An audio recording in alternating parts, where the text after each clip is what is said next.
Hello everyone! Today we are going to really try and accomplish a lot, namely the top books of 2023. I've narrowed it down to 10, and then we have a couple of honorable mentions. But because I haven't made a video in quite a long time, I'm also hoping that at the end we can run through the books I finished out the year with, so November and December books. I think it should be fairly quick because we did a couple rereads, and some books just don't warrant a whole lot of discussion, so it should be quick. But grab your coffee and let's chat books. I finished out the year with 47 books read. My goal was 50, but I don't stick to it too much. I was fine with 47, and when I look back on my year of reading, I am fairly pleased.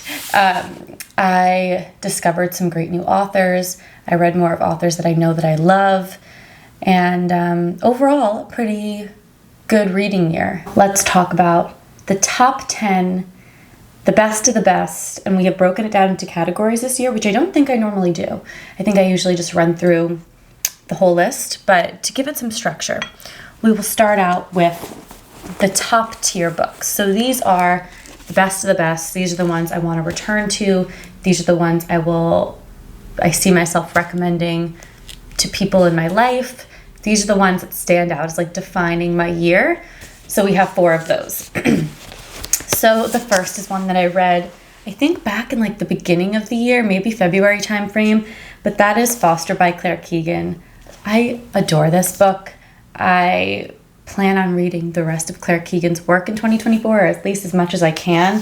But this is a short novella about a young Irish girl who goes to live with a couple over the summer because her parents just don't have the resources and time to pay attention to her. So she goes to live with this couple called the Kinsellas, who have recently lost a child of their own. And in the summer, the young girl flourishes. She realizes what it is to be loved, be paid attention to have companionship, and she grows into herself. It is not a word wasted. There is so much emotional weight in every single sentence here. It's like the book that you can imagine someone reading and having like a single tear just falling. The end leaves a little bit to be explored. You're not sure exactly how it ends. But it is just a story about beauty and acts of kindness and showing children great love and care. And this is one that you can reread forever and over again in your lifetime and still get something out of it. I think that's true of most Claire Keegan books, at least the ones that I've read. And this is one that I will absolutely return to. You can read it in a day and you just feel such love and warmth, and also this quiet sadness. It was perfect. And another thing that kind of defined my year of reading, was Robin Hobb. I had never read anything by her before, and we'll get to another series, but the book and the series that is top tier in my opinion, and obviously I have a lot more to read by Robin Hobb. She has a lot of books, thank God. But the book that stands out in my mind is Royal Assassin. This is the second book in the Farseer trilogy, following the young Fitz, who is a bastard of the royal family, as he comes into his young adulthood, but also into his magic in both the skill and the wit. So I'm not going to get into too much of the plot because this is the second book in the series, but also I've talked about these books a lot. But essentially where we start this book off and where we end this book off, a wild journey. This is epic in all ways, but not in the sense of chaotic, fantastical elements just being pushed into the narrative just to have that shock value. This book is deeply nuanced. There's emotional realism. This book feels deeply human, even though there are things like dragons and magic where Fitz is able to bond with certain animals and have these beautiful relationships. But in this book, it's really about the deepening of those relationships. He lives in the keep, and the royal keep, and there is these tensions that are building throughout the entire series. There's war getting ever closer, but this is really about a character study of Fitz and the people around him. And I cannot explain why I love these books so much, just because I don't want to spoil the plot for you. It is a a fairly slow book, but where we end up is it comes to this height and boiling point. But it is quite a slow book as Fitz moves around the keep, as he falls in love, as he discovers things about himself and about his world. But each page, I was like just itching to read more. I never wanted to put it down. And that's true of the entire series. I wasn't so sure about the first book when I read it way back in the summer, because it is kind of quiet and almost, really quiet. But I ended up loving this. This is a series that I will recommend to everyone, even if you don't love fantasy, because this has so much kind of emotional heft and just really beautiful magic that makes sense in the world. I don't know if that makes sense, me saying that, but it is magic that seems that could exist in this world where you're communing with other people. It's an emotional magic, and you're communing with animals and having these beautiful relationships with nature, and it all makes sense. So this is everything, and my jaw was on the floor at the end of this too. The ending, I mean, the best ending I've read ever. Like, it was incredible. And then 2 books that I surprisingly read back to back, and I don't know if it's the time and place in which I read these, but these are my other top tier books of the year. The First Fingersmith by Sarah Waters. This book will take you on a journey. It is set in 1862 London. We are following a young girl called Sue, who grows up as like a petty thief living in London with a group of other petty thieves. And she is approached by this mysterious gentleman and asked to partake in his plot to swindle an inheritance out of another young woman named Maud. And Sue agrees to be part of this plot because it will benefit her in the future. And the first half of this book is Sue leaving London, going to live in this old kind of decrepit, depressing house where Maud lives with her uncle, I believe. And we're watching Sue and Maud interact, and it almost feels like a Jane Eyre novel. It's really dark and gray and kind of quiet, and we're going through these routines with Sue and these 2 young women who are very close age to one another are studying each other, and then things explode. And I'm not going to spoil it for you, because that really slow, methodical, quiet, depressing autumnal pacing really allows you to have so many of those shock moments, because you're just not expecting things to turn. But where this book takes you, I had my jaw on the floor multiple times. This is really a book of conspiracies within conspiracies, and it's kind of sinister and dark and gray, and there are some really dark moments, and it's also kind of has these sexy moments. There's a lot going on here. Almost 600 pages, and I was like enchanted by this book. I physically couldn't put it down. I had to keep reading and reading and reading, and it was one of my best reading experiences of the year. Highly recommend, especially in like the fall, winter timeframes. I think this is a perfect book for that. And then the last top tier book is one that also has a lot of plotting going on, so I'm not going to get into too much of that. But I think I'm not too critical of a reader, but I think I am most critical of historical fiction novels. And really, there's only Hilary Mantel to blame for that, because she has set my expectations so high. I don't think that there's another author of historical fiction who really brings you into the scene, gets you as close and intimate with the historical figures as Mantel does. But this is giving her a run for her money. This is Booth by Karen Joy Fowler.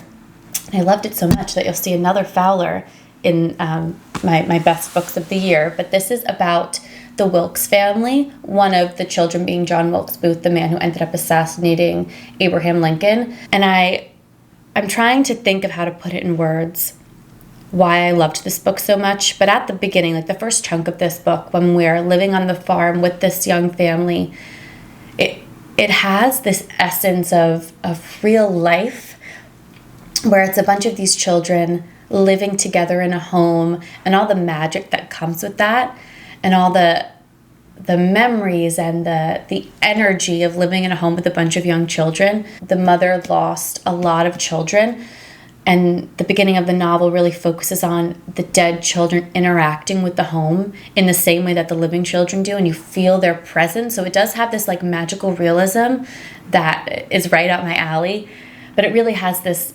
heaving energy, and it feels like real life. And Karen Joy Fowler did acknowledge that, you know, we focus on a lot of the children's perspectives and we follow them well into their adulthood. And some of the children had more like historical fodder for Fowler to play with. So there is a lot of fiction in this book because she had to bring these other siblings to life. But I thought it was so well done. She doesn't center John Wilkes Booth. She really talks about the family energy, the family story, about how these little moments of moments in their childhood really set them on varying different paths. It's quite moving and beautiful, and this is another book that I physically couldn't put down. I will say that the first half of the book I enjoyed more than the second half, maybe because they were children and it had that magical realism element and it had this kind of quiet mysticism, and just as they grow up, some of the magic of life sometimes dwindles a little bit, so that made sense to me. And it's also the ramping up of tensions. But this was if you enjoyed Hamnet by Maggie O'Farrell, like the inner workings of this family life, this book does that, you know, just as well, if not better. And now we get into the next category, which is the bodily. I have mentioned this before, so it might not be news to you, but I love a bodily book. And this can mean many things, and it can mean many things to many different types of people. For me, a bodily book can be two things. One, it can be a book that has very sticky and meaty writing where you feel the physical discomfort or the physical ailments of the characters, and it feels kind of sometimes not necessarily horror, but horrifying. An example being The Deloriad, The Vegetarian, Lapvana, maybe. So those are some books where the writing evokes what it's like to be in a body, and it feels kind of uncomfortable and a little bit ick. The Deloriad is like probably the best example there. So that's a bodily book, but then a bodily book can also be where there's a lot of time and energy spent on exploring the machinations of the way our characters' bodies move and exist and function and why that matters. So that can be like The Fifth Season, that can be Perdita Street Station, where Mabel spends a lot of time talking about their character's body, and that plays such a role in the book, in those types of books. So these are my two bodily books of the year that really blew me away. I love a bodily book. Who's surprised? So the first, Venice Underground by Jeff Vandermeer. This is set in the city of Venice, and I'm not going to talk about the plot too much because it is epic and biblical and wild. But essentially we are following three different characters and three different POVs as we exist in Venice above ground, and we are forced into the bowels of this city on an epic adventure to save a loved one. It feels Baroque. It feels horrifying. There are some scenes in this book that are more like straight up horror, but it has that kind of bodily element. And the scenes that Vandermeer conjures up are still seared into my mind. It could be like a Baroque painting. It was beautiful and horrifying and grotesque, but all with purpose. And if you are a Vandermeer fan and you've read a couple of his other books, I would recommend not starting here, even though this was his first published work, but actually returning to this one after you've maybe read a couple of his other books, because there are so many nuggets in here that you can like see where he was starting to form ambergris in his mind. You can see where something like Annihilation and this kind of all-enveloping setting and environment came into play. So even though this is a book with some deeply horrifying scenes, it has such love and grit at the center of this book, and that is what's propelling us to continue to push forward, is this long-lost love and this salvation of human relationships. So there is so much love in this book, similarly to something like The Strange Bird by Vandermeer, where we are in this odd, chaotic setting, but at the core is really human and non-human companionship and love. And this book was deeply moving at the same time. So it wasn't just shock value just for the sake of it.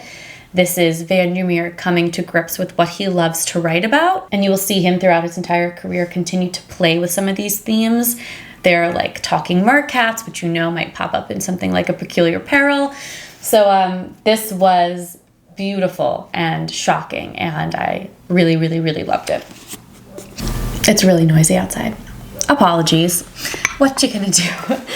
So the second Bodily book on this list is Nober by Joycine Fagan. I'm not sure if I'm pronouncing the name correctly, but this is an Irish novel set in the 1300s. I forget the exact year, but this is a plague time novel where the sickness has settled in to the bones and the homes and the communities. We are following a handful of different characters of all different walks of life. We are following some noblemen who are traveling across the destroyed land, buying up large swathes of property and using something like the sickness to profit. And then we're following people who are stuck inside their cottages, almost in like a lockdown situation. And we are watching some people kind of lose their grasp on humanity. And what I will say about this book, things unravel, and we are watching the breakdown of community, but we are also gifted to such incredible prose. This is some of the best writing I have read in all of the year of 2023. This is a volatile book, so be warned, it is really disturbing. The writing is disturbing, what happens to people is disturbing, but such an accomplishment, this one. The writing was truly breathtaking. So now we're on to our final category, which is really the rest. These are books that I don't necessarily have a category for, but that stood out to me reading this year, that I think of often, that I found beautiful, that I found moving, that I found really impactful. So let's talk about those. The first being My Monticello by Jocelyn Nicole Johnson. So while I love a short story, it typically doesn't make it to my best of the best. I don't usually think about them too often. I am somebody who loves a big book. Claire Keegan seems to be like one of the exceptions to that rule for me. But you might have noticed I am a big book girl. I want to sit in a book for a really long time. I want to live with the characters. And this book just proved that I need to venture out into short stories a little bit more frequently. So this book is comprised of a handful of things. The first half is made up of short stories, like true short stories. And then the second half of this book is a novella. That is the title story, My Monticello. And while I really enjoy the short stories, this book made it to my best books of the year because of the novella at the back. So this one is about a community of people, but namely one protagonist who is forced out of their homes by KKK members or white supremacists, and they flee to Jefferson's old plantation, and they are hiding out in this historical home and existing in this almost museum-like home. But the protagonist here, and I'm forgetting her name now, but our protagonist here is an ancestor of Jefferson, and she is a Black woman, and all of the implications of that. There is a gorgeous and moving relationship with our main protagonist and her grandmother in this book. It is maybe one of the reasons that I remember this so vividly, is that relationship. But we're also seeing people reckoning with guilt and innocence, and this community comes together in such a beautiful way. The writing is really powerful, not a word wasted. It's kind of like The Nickel Boys by Colson Whitehead, where it feels simple. The writing doesn't make you work, but you close this book out feeling such emotional heft, which is a term I guess I use a lot, where the writing doesn't have to be fluffed up because it's so emotional and so bare. This list wouldn't be complete without some acknowledgement of the other Hobbs series that I read this year. So I read the Rain Wilds Chronicles, which is another book in the realm of the Elderlings that, the Farseer trilogy is also a part of. But this is a series made up of 4 books. The book that I am putting on this list is the final in the series, just because of the character development, where we end off, all that happens. This is such a successful finale in a series. I'm not going to tell you too much about the plot, but essentially this is the entire series is about a group of people who leave their home, travel with dragons to a far distant fantastical land that they're not sure exists, to to find new life, to give these dragons a chance. This one didn't kind of hit my heart in the same way that Fitz's story did, but this was my introduction to the realm of the Elderlings. I obviously loved it because I ran and bought more Hob immediately, so I would also really recommend this series, but please do not start here with the realm of the Elderlings. I made an error because I spoiled things for myself about the Elderlings. Oops. Please do start with the Farseer trilogy and or the Live Ship Traders series. But eventually you'll get to the Rain Wilds and it will be really wonderful. So I loved Booth with such a passion that I immediately wanted to read more. So I picked up We Are All Completely Beside Ourselves. This book struck something deep within my soul. And I think that you need to go into this book knowing very, very little about the plot. And in my wrap-up where I talked about this book, like my monthly wrap-up, I spoiled it. And for that, I am sorry, because I do agree that going into this book knowing very little is the way to do it. So don't watch that video. I think it's my latest wrap-up. This is a book about sisterhood. We are following a woman named Rosemary. I believe she's in college, so she's a young woman reckoning with her past because her sister Fern has been taken away from her. And it is about reckoning with your guilt, but also acknowledging that you were a child. It is about the flimsiness of memory. This is another book like Booth that really captures childhood in such a beautiful way that really feels magical and kind of mystical. And also this like gut-wrenching feeling of your childhood memories, while also acknowledging that they might be flimsy and that you might not be remembering everything exactly the way that it was. But I just felt this book in my heart and soul. Rosemary's story will stick with me. Rosemary and Fern's story and the entire family story will stick with me. And then the last book on our top 10 of the year is one that when I put it down, I wasn't sure that it was my favorite, but now that I've kind of thought about it and I continue to think about this book, it has so much heart, which sometimes I think some of these speculative fiction books might lack. And this one is an example of a book that plays with the futuristic and the odd and the high tech, but has so much heart at its core. This is The Mountain and the Sea by Ray Naylor. This is about a huge corporation that is buying up swathes of island land to study alien technologies, but really to study this specific octopus species. This company is also involved in the creation of really human-like android AI. So the parallels between those two things, we are following specifically a handful of characters who are sent to live on this island and work for this corporation and study this octopus. That includes a human scientist, that also includes an android and another partner, who are all existing on this planet, interacting with one another, uncovering things about their environment and about this octopus species. And we're kind of sucked out of this smaller story to focus on a lot of different characters who are either really loosely connected to this corporation or deeply entrenched in it, enslaved by it, really. Sorry, I've been sick for ages. The ending of this one might feel rushed, but when I stopped and I actually thought about it, it has this propulsive energy. And in this quiet moment at the end, you're wondering like what comes next, and you feel like you've just started something with these characters, and things will continue to unravel and unfold. And I just was really impressed by the way that the author engaged with the technologies and engaged with the environment, and it felt really all-encompassing, and that he had like a really wide lens. And it was also just fun to read, which matters. So I would definitely recommend this one. So those are my top 10. And I can't lie, there are some honorable mentions, which I know feels like a cheat, but let's quickly talk about honorable mentions. So first, Stardust by Neil Gaiman. Really enjoyed it. The Water Cure by Sophie McIntosh. This was one of the first books that I read in the year. And as I was going through my notes and thinking about it, I was like, damn, this book is so impressive. So it had to be on my honorable mentions.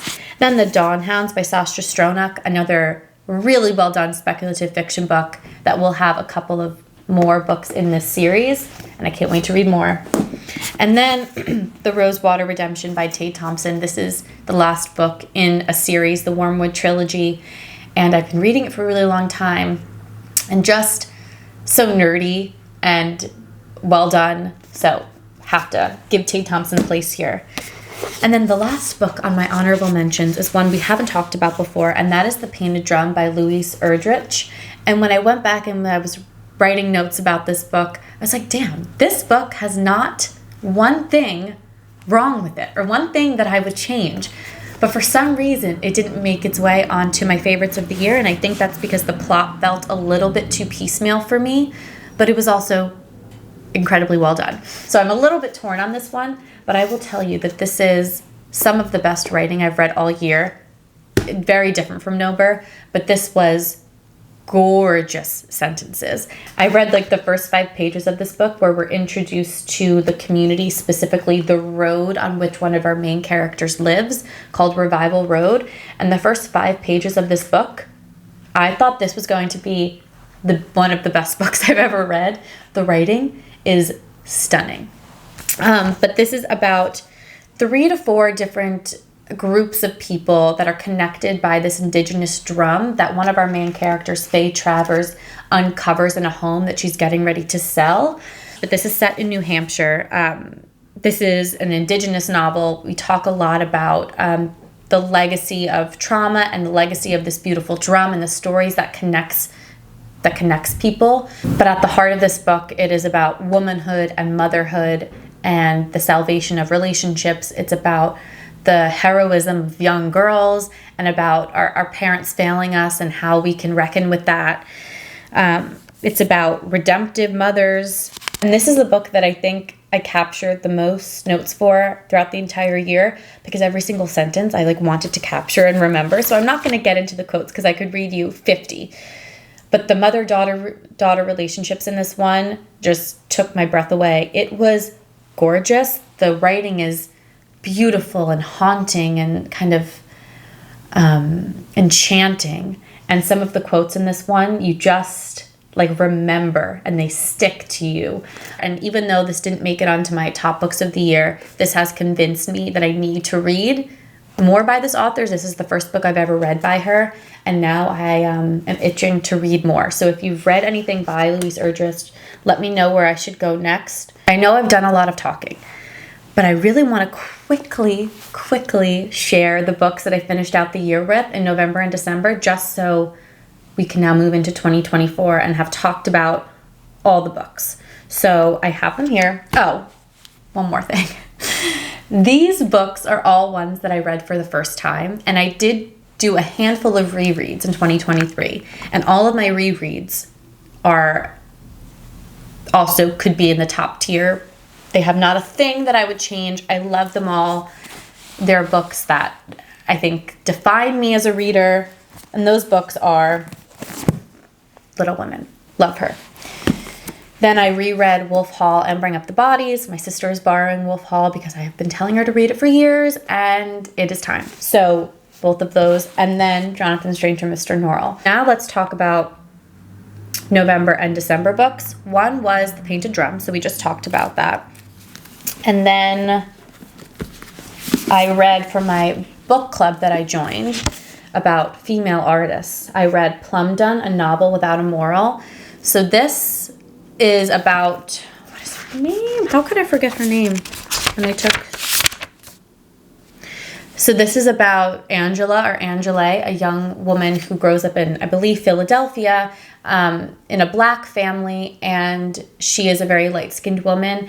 And after kind of certain moments in her childhood, she is convinced that she should live and go past as a white woman, and she moves to New York City at, fairly early on in the novel. And then we're watching her exist in New York City, passing as a white woman, the relationship she has, the trouble she might get herself into, but also her engaging with her environment and trying to become an artist. This one, I think, sticks out to me more because of the discussion we had in book club about Jessie Fawcett as an author and who she was in the Harlem Renaissance. And I didn't know too much about her.